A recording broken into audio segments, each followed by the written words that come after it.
is good. We're going to be in Genesis chapter 35 again. Genesis chapter 35. I wasn't able to finish it last week. But I'm sure y'all went home and studied it out and figured it all out. I know what you're thinking is like, hey, there's just the end of it I didn't get to finish, so it'll probably be a fast sermon. Wishful thinking, hopefully. We'll see what we can do, right? It's a great text, though. I mean, I want to kind of remember. I know y'all memorized it if you were here last week. It's still in your minds, but the context is a powerful chapter here. I love it so much. But Jacob, look at the end. I want to kind of point out what was happening with Jacob, and remember kind of remember what's happened to his daughter. But if we get to Genesis chapter 34, verse 30, it says this.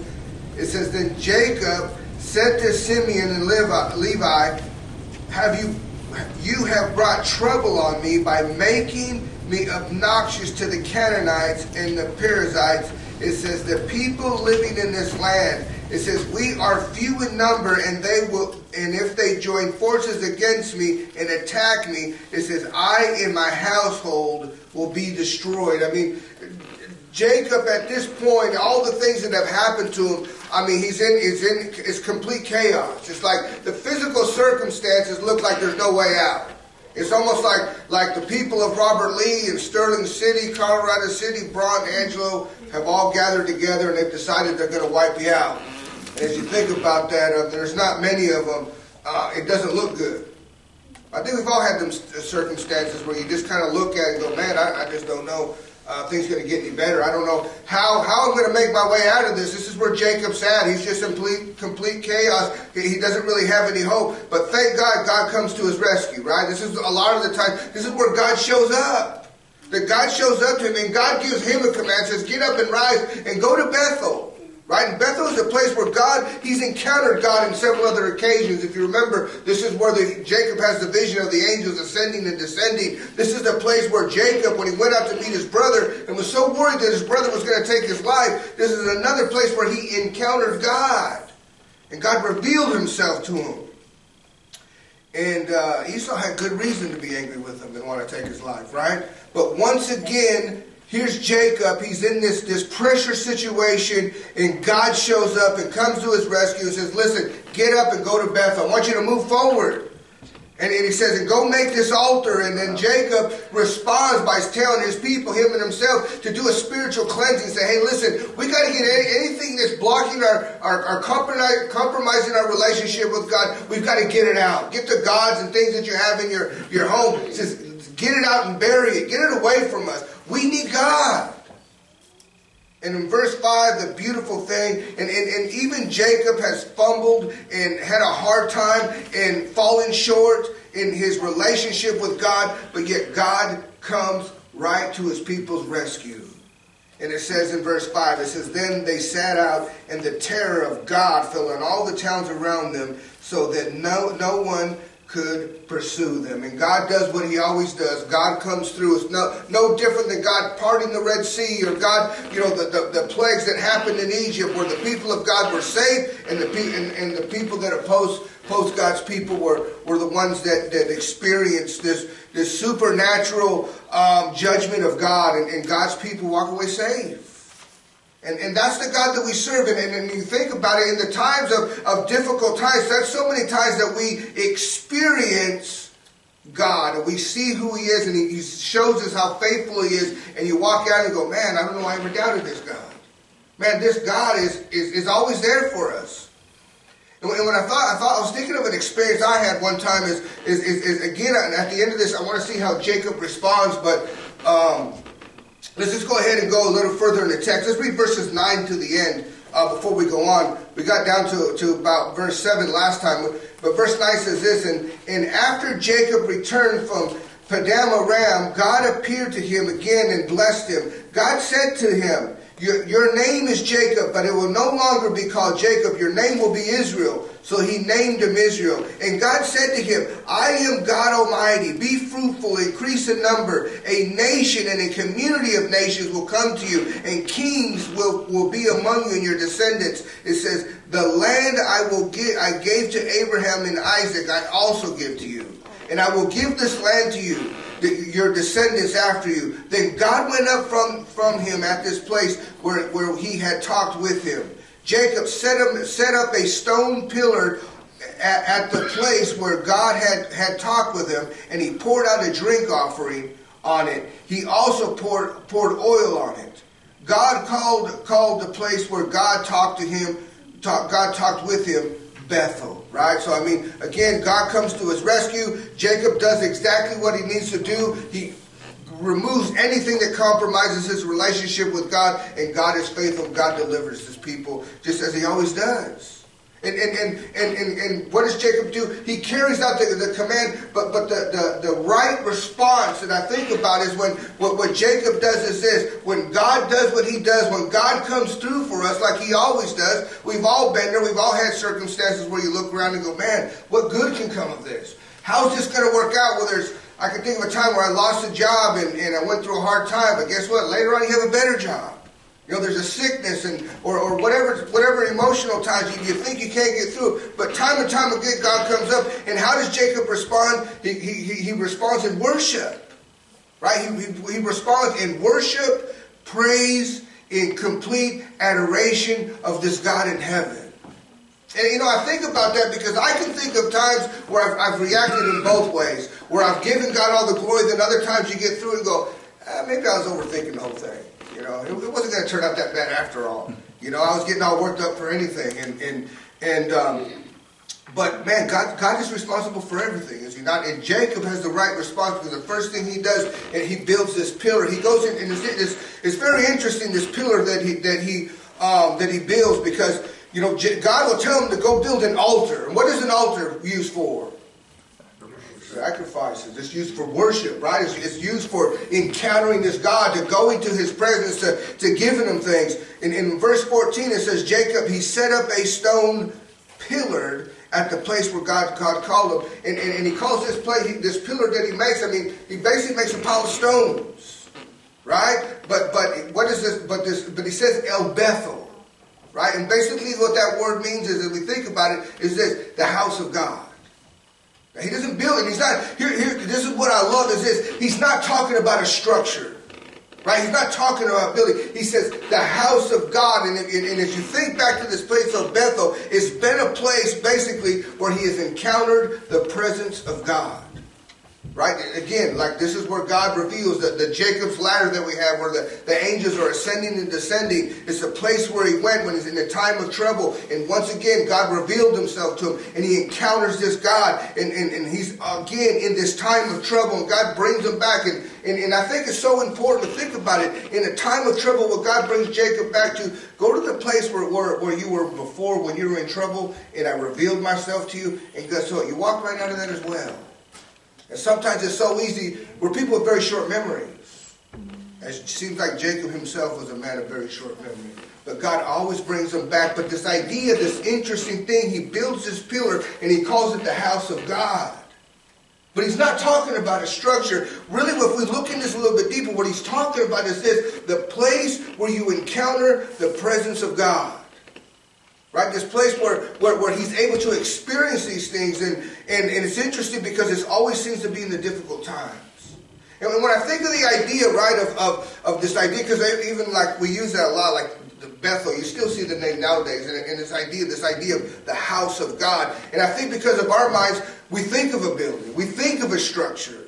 But Jacob is helping us to realize is that he's not talking about that at all. He's talking about the place in which he encounters God.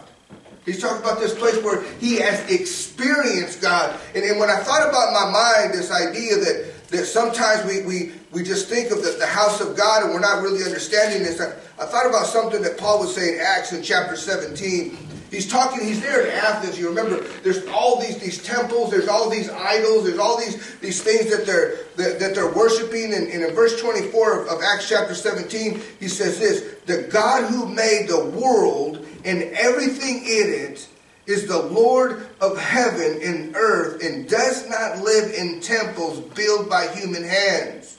And he is not served by human hands as if he needs anything. Rather, he himself gives everyone life and breath and everything else.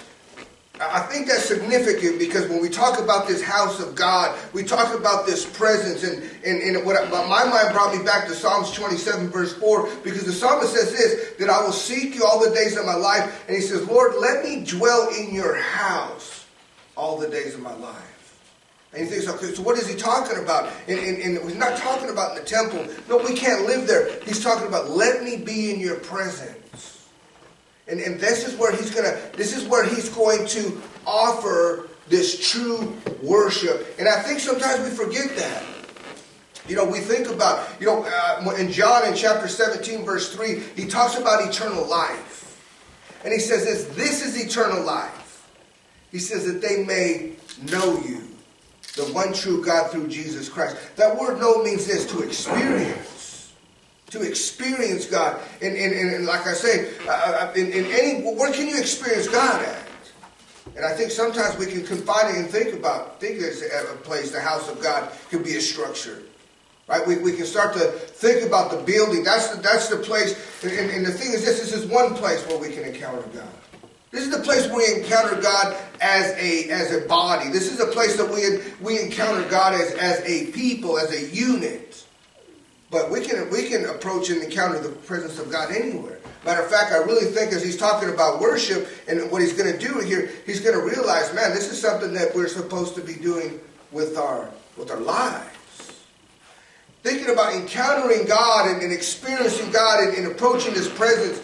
Man, I don't know about you, but as Jacob here finds it in his difficulty, I was thinking of an experience I had, years ago when I was at Sunset. And man, everything that we did for over a year and a half was working towards going to the mission field. Like, that was it. We had another 2 families that needed a 3rd family.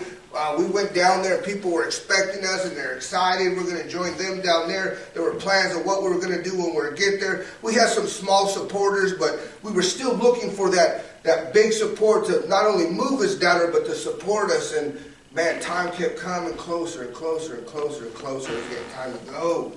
And man, we weren't getting any support. I mean, I had a Church of Christ directory that was bigger than the Bible. And I mean, I was contacting visiting churches all over Texas, calling them all over the United States. And basically it was like, it got to the point where, man, I think I need to change my plans. And this whole team, everything's going to fall through, these plans to plant these churches. And I remember finally, I said, I'm going to fast for a week. I'm going to just listen to spiritual music. I'm just going to listen to sermons. I'm going to only do spiritual things. And I remember I went for 8 days. And by the 7th day, I already was making my plans of I got to break the news to everybody. Basically, there's not going. It's not going to happen, right? And of course, what happens, just like God always does, the circumstances look impossible. 8th day comes, bam. I mean, it all comes together just in almost one phone call. Matter of fact, Richard Rendon called me. He was one of the big guys that came through and just says, hey, there's just some lady over here who's really wealthy looking to send somebody to the mission field. Do you know anybody? Do I know anybody? I mean, but I tell you, at that moment, I experienced God in a way that I hadn't. Man, you sit back and just can't stop but just say, man, there's only God can do these things. Your whole life at one moment had just been changed by God doing a simple thing here, and looks like there's no way in those difficulties, in those times. And one reason I say that is, man, sometimes we come here, but we forget, man, our weekend experience, we're supposed to be experiencing God everywhere.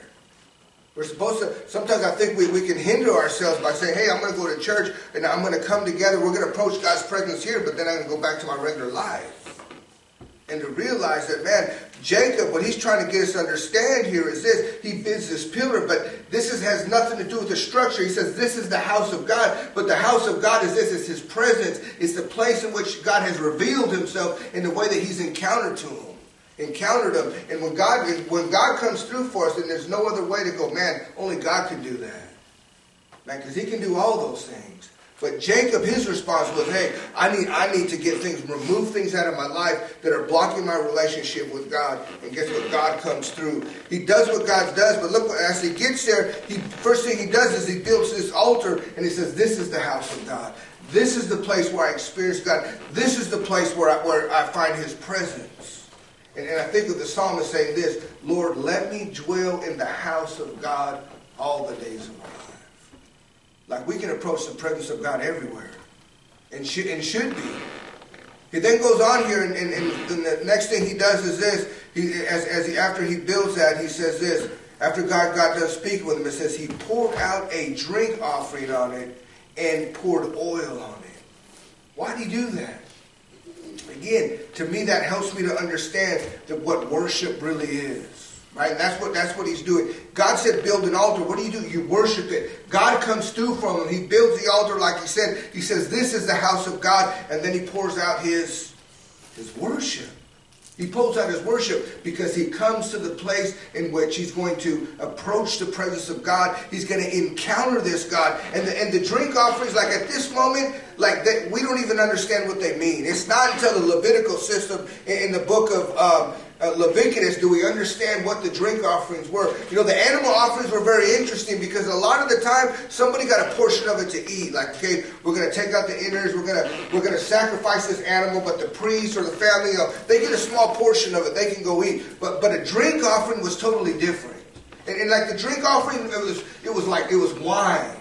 Most of the time it was wine. And basically, though, it was this. It was like, because they couldn't just run down to the store like we do. And sometimes I think we have a challenge in understanding what was really going on. Because, you know, we can go down and buy some grape juice, and we do, right? And we can just fill it up, and it's no problem. Or if we're going to offer something, but there wasn't no Sam's, right? There wasn't any of these type of things. Matter of fact, what they do is what was really happening here is when they brought this wine, they basically are saying, listen, God, I cultivated the ground in all this with my hands. I crushed these grapes with my hands. I watched it age. Right? I mean, I invested so much of my effort and my time to get these grapes to become wine, and here I bring it to you, and it's all yours. And what's interesting is this, when you spill out, because I'm pretty good at spilling stuff. Man. I don't know about y'all, but man, it's real easy for me. When you spill something, how much more of it can you get back? It's gone. Like a lot of other things, you can drop them. You can drop peanuts on the floor. You can drop chips or whatever. You know, I mean, there's always that 5-second rule, right? Or you can gather up, and some you can save. All kinds of stuff when you spill, you can save some of it. A drink offering is not that way. Once you pour it out, it's gone.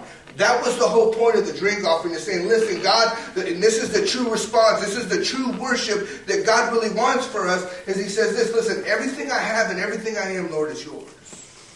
Right? I poured it all out. I tilled the ground for 3 months. These grapes were growing, and I pruned them, and I cared for them, and then I crushed them, and I bought them or put them in these wineskins, and it aged. And God, I bring it to you, and everything I have and everything that I am, Lord, I offer it to you, and I pour it out. And guess how much of it I get back? I get nothing. I get nothing. And one of the things that I was thinking about when I thought is what Paul said. And Paul in 2 Timothy. Paul's in prison. It's a difficult time for Paul because Paul's in prison, and we know he's been in prison before, but this time he's getting ready to be put to death. And in chapter 4, at the end of that, I mean, basically this is his goodbye. He's in prison. He's basically probably in the death row part. Other people have probably been put to death. I mean, maybe he's heard that sharpening of the axe, but he knows. They've communicated to him. Like, you're not going to leave. You're going to die. And in 2 Timothy chapter 4 verse 6 says this. He says, for I am already being poured out like a drink offering, and the time of my departure is near. I fought the good fight. I have finished the race, and I have kept the faith. I mean, Paul knows that his life is over, and he says this, listen, I'm just being poured out as a drink offering. Like this life is not mine. I didn't conceive myself. The life that I live, it's all yours. And guess what, God? Now you've decided that I'm not going to make it out of here, and I'm just being poured out as a drink offering. But God, it's all for you. And the reason I think that the idea of this encountering God, this Jacob coming to his presence, this is the house of God, and here's my worship. My worship is everything. Everything I have and everything I am, I give it to you. And sometimes I think we forget about that, and then we think of the house of God being differently. And I think of what Paul would say in Romans in chapter 12, verses 1 and 2. And he says, listen, brother, I urge you. And think of that word urge. What does that mean? This is important. Like this is something I want you to pay real close attention to. He says, I urge you, brothers and sisters, in view of God's mercy. Now, I know y'all have never done this, but, some people, sometimes they go the speed limit. Right? They speed, and they get pulled over. What are you hoping for? You're hoping for mercy. And if you get mercy, how do you feel? Man, I tell you what, you turn into the best driver. When you leave there, you turn into the best driver. You're going 5 miles under the speed limit, right? You're doing good. You're not pushing it anymore. Why? Because you just got a break. You just got this mercy. And Paul saying, listen, I urge you, brothers and sisters, to always in view and think about the mercy of God. He says, now I want you to offer your bodies as living and holy sacrifices. And then he says something very powerful. He says, this is your true worship. Right? I mean, this is where we worship as a body here as we gather together. But the true worship, the individual worship, this approaching the house of God, this is something we do with our lives. And when we do that, listen, that's when we're really able to experience and encounter this God. And it talks about eternal life is knowing God. It's intimate relationship with this God is what he's longing for all of us. And it's interesting because what I see happen in Jacob's life, a lot of times it was in those hard circumstances where God comes and delivers them and he walks away and goes, man, only God can do that. But most of the time we just kind of want to, Lord, I don't deserve this. Get me out of the storm, right? But the other thing is this, when it's all over and done with, what I see Jacob do is, man, he goes right to worship. He goes right to adoration. He goes right to praise and say, God, you're everything. And I pour this stuff out. And listen, everything that I have and everything that I am, God, it's yours. It's from you, and I give it back to you. And then as we close out, there's something else that I see here. When we do that, look what God does for Jacob, and I believe he does it for us. He tells him, listen, your name is Jacob, but it's not going to be Jacob no more. It's going to be Israel. And you're going to be a people, and kings are going to come out of your descendants. You're going to be this royal priesthood or this royal nation, and all these great things are going to happen to you. And the interesting thing is this. God's told us the same thing. And in 1 Peter in chapter 2, he says this. He says, you're a royal nation. He says you're a holy priesthood. He says you're a chosen people. And just like as he promises Jacob, he says, listen, I'm going to be with you. As you go on this journey, and it doesn't mean it's going to be easy. He says, but I'm going to make a promise to you, and I'm going to go with you and your descendants and everything. Matter of fact, he says, you're going to bless the world. Through you, the Messiah is going to come, because in Abraham, when his promise in Genesis chapter 12 just wasn't for the people of Israel. He says all the nations on earth will be blessed through you because the gospel's coming. And hasn't he made that same promise to us? He says, listen, I'm going to be with you to the end of the age. And by the way, go out and make disciples of all nations, right? God said, listen, I want to use you. And you're going to be a blessing to other people, because this is a real dark world, and a lot of people, they have no hope. But they're going to be looking at all of us and go, man, you know what? There is hope. Man, there is light. There is people that love. There is people that forgive. There is people that have grace. Here's a big one that I really believe people are looking for in this world. It says, man, there is people that are accepting and understanding no matter who. They accept me just who I am. It's broken, and I don't have to become a certain way to go to church. They're going to love me and accept me just the way God does. There's something different. That is the purpose that God has for all of us. Man, he's a good God. It's not easy. It's hard. If it was easy, everybody would do it. See, not many here, right? You know what I mean? But think about the world. It's hard. But man, there's nothing better than this. And Jacob understood it, and he gave God what was God's, and God blessed him and promised him through it. And we all have blessings and promises through this powerful, wonderful God in heaven that gives us his word. Listen, if there's anything we can do for you, if we can study for it with you, if we can pray with you, if you want to obey the gospel, listen, if there's anything that we can do for you in any way, we want to come and serve you. We want to be used by God, and we want to be a blessing to you. Please feel free to come as we stand and sing, God is good.